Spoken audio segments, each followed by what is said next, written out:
ఓం శ్రీ గురుభ్యో నమః. ఓం శ్రీ గణాధిపతయ నమః. ఓం శ్రీ మాత్రే నమః. ఈరోజు మనము రాహు గ్రహము ఏ రాశులలో ఉంటే ఏ భావాలలో ఉంటే ఎలాంటి ఫలితాలు ఇస్తారు, ఇది మనకి మేషం నుంచి మీనరాశి వరకు 12 రాశులలో రాహు జన్మజాతకంలో ఎలాంటి రిజల్ట్స్ ఇస్తారు అనే దాని గురించి మనం తెలుసుకుందాము. కాకపోతే ఫస్ట్ మనకేంటంటే రాహు గ్రహం అసలు ఏం రిప్రజెంట్ చేస్తుంది, ఏం సిగ్నిఫై చేస్తుంది, రాహు యొక్క కారకత్వాలు ఏంటి, రాహు ఏ రాశులలో ఉచ్చనొందుతారు నీచనొందుతారు, అండ్ కొన్ని ఫ్రెండ్లీ హౌసెస్ ఉంటాయి, అంటే మిత్రక్షేత్రాలు ఉంటాయి. సో అలాంటి హౌజెస్లో ఎలాంటి రిజల్ట్స్ ఇస్తారు అనే విషయాన్ని మనము తెలుసుకునే ప్రయత్నం చేద్దాము. జనరల్గా మనకి రాహు కారకత్వాస్ ఏంటి అంటే, రాహు వాయుతత్వం గల గ్రహం అన్నమాట. యాక్చువల్గా మనకి ఇది ఆకాశంలో మనకి 9 గ్రహాలు, అంటే రవి నుంచి శని వరకు 7 గ్రహాలు, అండ్ మిగతా యురేనస్, నెప్ట్యూన్ అండ్ ప్లూటో, ఈ గ్రహాలతో మనము కంపేర్ చేసుకుంటే ఇవి కంటికి కనిపించే గ్రహాలు. కాకపోతే మనకి రాహు అండ్ కేతు కలిపి మనకి ఛాయాగ్రహాలు అన్నమాట. అంటే మనకి నార్మల్గా ఆకాశంలో కనపడవు. సో కనపడకపోయినా కూడా లేనిది ఉన్నట్టుగా చూపించడమే రాహు కేతు గ్రహాల యొక్క విశిష్టత అన్నమాట. అండ్ ఈ 2 గ్రహాలు మనం స్పెసిఫిక్గా ఈ వీడియోలో రాహు గురించి తెలుసుకునే ప్రయత్నం చేద్దాము. రాహు గ్రహం ఏంటి అంటే లేనిది ఉన్నట్టుగా క్రియేట్ చేయడము, భ్రమలో పెట్టడము, భయాలు కల్పించడము, ఇలాంటివన్నీ కూడా రాహు కారకత్వాల కిందికి వస్తాయి. అలాగే మనకి ఇప్పుడు ప్రజెంట్గా చూసుకున్నట్లయితే మోడర్న్ టెక్నాలజీలో మనకి ఆర్టిఫిషియల్ ఇంటెలిజెన్స్ అనేది చాలా బూమ్ అవుతుంది కదా. ఈ వర్చువల్ రియాలిటీ, మనకి ఆర్టిఫిషియల్ ఇంటెలిజెన్స్ టెక్నాలజీ ఎంత మనము పై స్థాయిలోకి వెళ్తున్నా కొద్దికి చూసుకుంటే మనకి రాహు అంత ఎక్స్పాండ్ అవుతూ ఉంటుందన్నమాట. అండ్ రాహు ఏ భావాలలో ఏ రాశులలో ఉంటే ఛాయాగ్రహం కాబట్టి తనకంటూ ఒక స్పెసిఫిక్ ఆకారం అలాంటివి ఉండవు కాబట్టి ఏ రాశిలో ఉన్నా ఏ భావాలలో ఉన్నా వాటి యొక్క నేచర్ని తీసేసుకుంటూ ఉంటుందన్నమాట. ఫర్ ఎగ్జాంపుల్ ఒక గురుగ్రహంతో కలిసి ఉందనుకోండి, గురుగ్రహంతో కలిసి ఉన్నప్పుడు గురు కారకత్వాలు ఏంటి, గురు లక్షణాలు ఏంటి, దాన్ని బట్టి రాహు కూడా తనని తాను మార్చేసుకుంటూ ఉంటుందన్నమాట. సో ఏ గ్రహంతో కలిసి ఉంటే ఆ గ్రహ యొక్క కారకత్వాన్ని రాహు తీసేసుకు ఉంటుంది. అండ్ ఇంకొకటి ఏంటంటే రాహుకి జనరల్గా ఫుల్ బాడీ ఉండదు అనమాట, పొట్ట భాగం వరకే ఉంటుంది. అండ్ కేతువుకి వచ్చేసరికి ఏంటంటే పొట్ట నుంచి కింది భాగం వరకు అంతా కూడా కేతు గ్రహం కిందికి వస్తుంది. జనరల్గా మనకి క్లాసిక్స్ ప్రకారం చూసుకున్నట్లయితే కనుక సర్పగ్రహాల కిందికి కూడా మనకి రాహు కేతుని విభజించడం జరిగిందనమాట. ఇప్పుడు అన్ని గ్రహాలు క్లాక్ వైజ్ డైరెక్షన్లో కనుక మూవ్ అవుతాయి, అంటే నార్మల్గా సంచారం చేస్తూ ఉంటే కనుక రాహు కేతు గ్రహాలు మాత్రము వక్రిగతిలో సంచారం చేస్తూ ఉంటారనమాట. అంటే మనకి గత జన్మలో చేసుకున్న పాపపుణ్య కర్మిక్ బ్యాగేజెస్ ఏవైతే ఉంటాయో అవి మనకి ఈ రాహు కేతు ప్లేస్మెంట్ని బట్టి మనం మళ్ళీ ఇంకొక జన్మ ఎత్తడానికి కారణం అవుతాయి అన్నమాట, రాహు అండ్ కేతు 2 గ్రహాలు కూడా. అందుకనే మనకి జన్మజాతకం కనుక మనము దగ్గర నుంచి పరిశీలించినట్లయితే కనుక కొన్ని సాఫ్ట్వేర్స్ ప్రకారము అక్కడ ఒక చిన్న ఆర్ అనే లెటర్ రాసి ఉంటుంది, లేదా కొన్ని సాఫ్ట్వేర్స్లో ఏంటంటే బ్రాకెట్స్లో వేసి పెడతారనమాట. సో దీనికి అర్థం ఏంటి అంటే వక్రిగతిలో మూవ్మెంట్ ఉంటుంది, రెట్రోగ్రేడ్ మోషన్లో మూవ్మెంట్ ఉంటుంది ఈ రాహు కేతు గ్రహాలకి అని చెప్పేసి చెప్తూ ఉంటారు. సో అలా కాకుండా రాహు జనరల్గా ఏం చేస్తుందంటే ఎక్కడ ఉంటే అక్కడ తనని తాను మార్చుకుంటుందని చెప్పాను కదా, యాంప్లిఫై చేసే లక్షణాలు ఉంటాయన్నమాట. అంటే ఎక్కువ ఎక్స్పాన్షన్ చేస్తూ యాంప్లిఫై చేస్తూ కనిపిస్తూ ఉంటుంది.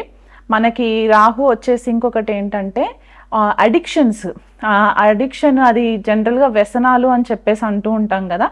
ఒక వ్యక్తికి వ్యసనాలు స్మోకింగ్ అవ్వచ్చు, లేకపోతే మందు తాగడం అలవాటు ఉన్న వాళ్ళు ఉండొచ్చు, లేకపోతే ఎక్కువ మూవీస్ చూడడానికి ఇష్టపడుతున్న వాళ్ళు ఉండొచ్చు, బయట తిరగడానికి ఎక్కువ, అంటే ఒక రకమైన వ్యసనం అనేది ఉంటుంది కదా, అదంతా కూడా రాహు కిందికి వస్తుంది. డ్రగ్స్ తీసుకునే వాళ్ళు కూడా రాహు కన్సిడరేషన్లోకే వస్తుంది. అంటే మనకి సొసైటీలో నార్మల్గా ఏవైతే మనము యాక్సెప్ట్ చేయని సిచ్యువేషన్స్ ఉంటాయో, యాక్సెప్ట్ చేయని థింగ్స్ ఉంటాయో అవన్నీ కూడా రాహు కేతు ప్రభావంలోకి వస్తాయన్నమాట. ఇంకొకటి ఏంటంటే స్కాండిల్స్. కొన్నిసార్లు మనము మనీ లాండరింగ్ స్కాండిల్స్ జరగడం చూస్తూ ఉంటాము, లేకపోతే అనుమానాస్పదమైన స్థితిలో ఉన్న వాళ్ళని చూస్తూ ఉంటాం కదా. ఇవన్నిటికీ కూడా రాహు కారణం అవుతారు. ఎక్కడో ఒక చోట వీళ్ళకి రాహు, కొన్ని గ్రహాలు రాహు నక్షత్రంలో ఉండడం కానీ, రాహు యొక్క వీక్షణ పడడం కానీ, లేకపోతే రాహు చేత వేరే గ్రహాలు కలిసి ఉండడం కానీ ఇలాంటివి కనిపిస్తూ ఉంటాయి.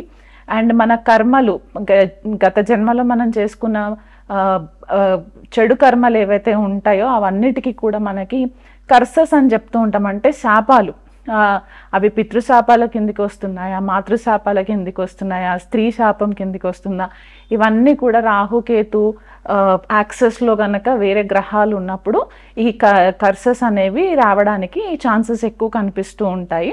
అండ్ ఇంకొకటి ఏంటి అంటే జనరల్గా రాహు వృషభ రాశిలో ఉచ్చనొందినట్టు కొన్ని క్లాసిక్స్ చెప్తూ ఉంటారు. కొన్ని క్లాసిక్స్ ఏంటి అంటే మిథున రాశిలో కూడా ఉచ్చనొందుతారు అని చెప్తూ ఉంటారు. అంటే ఎక్స్ట్రీమ్ పవర్ అనేది ఎక్కువ రాహుగా ఆ పలానా రాశులలో ఉండడానికి ఛాన్సెస్ ఉంటాయి. అండ్ నీచనొందేది మాత్రము వృశ్చిక రాశి అని కొన్ని రాశులు వాళ్ళు కొన్ని క్లాసిక్స్ చెప్తూ ఉంటాయి. అండ్ ఇంకొకటి ఏంటంటే ధనుస్సు రాశి అని చెప్పేసి కొన్ని రాశులు చెప్తూ ఉంటాయి, కొన్ని క్లాసిక్స్ చెప్తూ ఉంటాయి అన్నమాట. సో దీన్ని బట్టి అంటే జనరల్గా భూతత్వ రాశులు ఏవైతే ఉంటాయో వృషభ రాశి, మనకి కన్యా రాశి, మకర రాశి, ఇలాంటి రాశులలో రాహు చాలా మంచి రిజల్ట్స్ ఇవ్వడానికి ఛాన్సెస్ ఎక్కువ ఉంటాయి. ఎందుకంటే రాహుకి ఆబ్సెషన్ ఉంటుంది, ఏదైనా సాధించాలంటే భౌతిక ప్రపంచం పైన ఆసక్తి ఎక్కువ ఉంటుంది, మెటీరియలిస్టిక్ లైఫ్ లీడ్ చేయడానికి ఇంట్రెస్ట్ ఎక్కువ ఉంటాయి. కాబట్టి ఈ పర్టిక్యులర్ రాశులు ఏవైతే చెప్పానో భూతత్వ రాశులు, దాంట్లో మంచి రిజల్ట్స్ ఇవ్వడానికి కనిపిస్తూ ఉంటుంది. మెడికల్కి వచ్చేసరికి ఏంటంటే మనం ఏదైతే మెడిసిన్స్ తీసుకుంటూ ఉంటాం, అంటే సిరప్స్ తీసుకుంటాం, టానిక్స్ తీసుకుంటాం కదా, బ్రౌన్ కలర్ బాటిల్స్లో ఉంటాయి, అవన్నీ కూడా రాహు కిందకే వస్తాయి. ఫార్మాస్యూటికల్ బిజినెస్ అంతా కూడా రాహు కిందకే వస్తాయి. కెమికల్ ఇండస్ట్రీ, కెమికల్ ఇంజనీర్స్, లేకపోతే మనకి ఏరోస్పేస్ ఇంజనీర్స్, ఏరోనాటికల్ ఇంజనీర్స్, స్పేస్కి రిలేటెడ్ అంటే మనకి నాసా ఫర్ ఎగ్జాంపుల్, లేకపోతే ఇస్రో, ఇలా వర్క్ చేసే ఇలాంటి ఆర్గనైజేషన్స్లో వర్క్ చేసే వాళ్ళందరికీ కూడా రాహు ఒక ఎనర్జీ చాలా ప్రామినెంట్గా ఉండడానికి కూడా మనకి కనిపించే ఛాన్సెస్ ఉంటాయి. సో ఇది బేసిక్ కారకత్వాస్ అన్నమాట. రాహు మేషరాశిలో ఉన్నా లేకపోతే రాహు లగ్నంలో ఉన్నా ఎలాంటి రిజల్ట్స్ ఇస్తాయి, వృషభ రాశిలో ఉంటే, ద్వితీయ రాశిలో ఉంటే ఎలాంటి రిజల్ట్స్ ఇస్తాయో నేను మీకు వివరిస్తాను. రాహు వృషభ రాశిలో ఉంటే ఎలాంటి రిజల్ట్స్ ఇస్తాయి. జనరల్గా మనకి కాలపురుష కుండలిలో వృషభ రాశి మనకి రెండో రాశిగా చెప్తూ ఉంటాము. సో రాహు వృషభ రాశిలో ఉన్నా లేదా రాహు రెండో ఇంట్లో ఉన్నా ఎలాంటి రిజల్ట్స్ ఇస్తాయి. సో జనరల్గా వృషభ రాశికి రూలర్ ఎవరు, మనకి శుక్రుడు రూలర్ అవుతారు. వృషభ రాశికి వచ్చేసరికి ఏంటంటే కొద్దిగా స్టేబుల్ ఎనర్జీ ఉంటుంది, అంటే ఒక దగ్గర స్థిరంగా ఉండే ఒక ఎనర్జీ ఉంటుందన్నమాట. భూతత్వ రాశిలాగా కూడా మనం చెప్తూ ఉంటాము. సో రాహుకి ఇక్కడ వృషభ రాశిలో ఉంటే ఏమవుతుందంటే ఉచ్చ స్థితిలో ఉన్నట్టు ఉంటుంది. రాహుకి మనకి ఏదైతే బాహ్య ప్రపంచంలో మనకి మెటీరియలిస్టిక్ లైఫ్ లీడ్ చేయడానికి ఏవైతే ఇంపార్టెంట్ క్వాలిటీస్ కావాలి అని చెప్పేసి మనం చెప్పుకున్నామో, రాహు ఆ నేచర్ ఇక్కడ వృషభ రాశిలోకి వచ్చేసరికి వృషభ రాశి వాళ్ళకి కూడా జనరల్గా ఏంటి అంటే ఆ క్వాలిటీస్ ఎలా ఉంటాయంటే ఫైన్ క్వాలిటీస్ అన్నమాట. లగ్జరీ లైఫ్ లీడ్ చేయాలి, మంచి హోటల్స్కి వెళ్ళాలి, మంచి బట్టలు వేసుకోవాలి, షాపింగ్ చేయాలి, గృహ వాతావరణంలో హై క్లాస్ టేస్ట్ ఉంటుందన్నమాట వీళ్ళకి. బేసికల్గా అంటే చిన్న ఫ్యామిలీ బ్యాక్గ్రౌండ్ నుంచి వచ్చినా సరే వీళ్ళకి కొద్దిగా ఆ హుందాతనం ఎక్కువ ఉంటుందన్నమాట. అండ్ ఇంకొకటి ఏంటి అంటే డబ్బు ఎక్కువ సంపాదించాలి, స్థిరాస్తులు ఎక్కువ ఉండాలి. ఎందుకంటే జనరల్గా మనకి సెకండ్ హౌస్ ఇన్కమ్కి సంబంధించి, అంటే డబ్బు రాబడికి, ఆర్థిక స్థితి మెరుగు ఎలా ఉంది అని చూసుకోవడానికి మనకి ఈ వృషభ రాశి యాజ్ వెల్ యాజ్ మనకి సెకండ్ హౌస్ ఇంపార్టెంట్ అవుతుంది. కాబట్టి రాహు ఎప్పుడైతే వృషభ రాశిలో ఉంటే గనక జన్మ జాతకంలో డబ్బు ఎక్కువ సంపాదించాలి, వీళ్ళకి స్థిరమైన ఆస్తులు ఎక్కువ ఉంటాయి, అంటే అగ్రికల్చర్ ల్యాండ్స్ ఎక్కువ ఉండే ఛాన్సెస్ ఉంటాయి, ఫైనాన్షియల్గా చాలా స్ట్రాంగ్ ఉంటారు, లిక్విడ్ క్యాష్ ఎక్కువ ఉంటుంది వీళ్ళ దగ్గర, డబ్బు నిలవ ఉంటుంది. కానీ కొన్నిసార్లు ఏమవుతుందంటే కుటుంబానికి దూరంగా వెళ్ళవలసిన పరిస్థితులు వస్తాయన్నమాట. రాహు ద్వితీయ స్థానంలో ఉన్న వృషభ రాశిలో ఉన్న ఫ్యామిలీకి కొద్దిగా దూరం. అంటే ఇప్పుడు మనకి ఇక్కడ పాజిటివ్ నెగటివ్ కూడా తీసుకోవాల్సి వస్తుంది. ఒకవేళ ఫ్యామిలీకి దగ్గరగా ఉంటే గనక వీళ్ళకి డబ్బు సంపాదించడానికి ఈ కొద్దిగా ఛాలెంజెస్ వస్తాయి.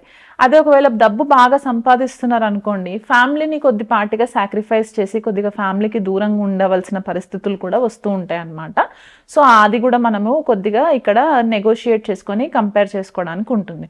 అదే జన్మ జాతకంలో శుక్రుడి పరిస్థితి ఎట్లా ఉంది, ఎందుకంటే రాహు శుక్రుడి ఇంట్లో ఉంటారు కాబట్టి శుక్రుడి పరిస్థితి కూడా మనం గమనిస్తూ ఉండాలి.